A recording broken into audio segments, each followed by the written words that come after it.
السلام علیکم دوستو، میرا نام ہے محمد سفیان۔ آج کی اس ویڈیو میں ہم بات کریں گے اللہ کے ذکر کی فضائل کے بارے میں۔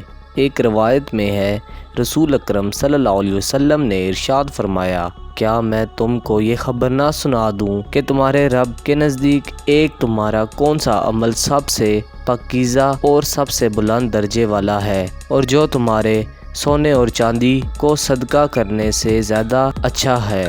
صحابہ کرام نے عرض کی، یا رسول اللہ، وہ کون سا عمل ہے؟ ارشاد فرمایا، وہ عمل ہے اللہ کا ذکر کرنا۔ ایک اور روایت میں ہے، رسول اکرم صلی اللہ علیہ وسلم سے سوال کیا گیا کہ قیامت کے دن اللہ کے نزدیک کون سے بندے کا درجہ سب سے بلند ہوگا؟ ارشاد فرمایا، جو اللہ کا بکثرت ذکر کرنے والا ہے۔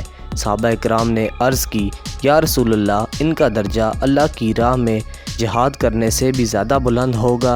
ارشاد فرمایا، اگر وہ اپنی تلوار سے کافر کو قتل کر دے حتیٰ کہ اس کی تلوار ٹوٹ جائے اور خون سے رنگین ہو جائے، پھر بھی اللہ تعالیٰ کا بکثرت ذکر کرنے والے کا درجہ اس سے افضل ہوگا۔ اللہ تعالیٰ ہمیں کثرت کے ساتھ اپنا ذکر کرنے کی توفیق عطا فرمائے، آمین۔ تو دوستو، مزید ایسی اسلامک ویڈیوز کو دیکھنے کے لیے میرے چینل کو ضرور سبسکرائب کیجیے گا۔ اللہ حافظ۔